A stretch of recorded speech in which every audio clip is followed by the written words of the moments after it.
Ayətullah Pəhləvaninin şagirdi belə nəql edir. Ustadımız tövsiyə edərdi. Həyat yoldaşlarınızdan istəyin ki, sizin üçün dua etsinlər. Çünki onların sizin haqqınızdakı duaları qəbul olunur.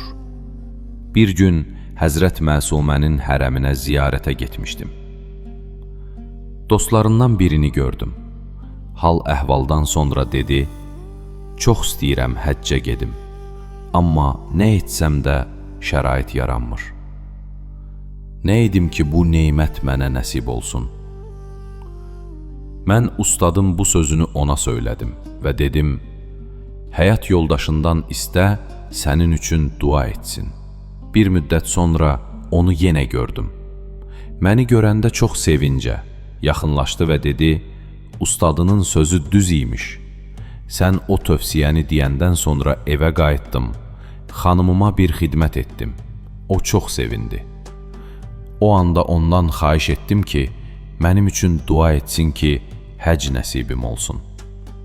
O da dua etdi. Qısa müddət sonra şərait yarandı və indi filan vaxtda həcc ziyarətinə gedirik.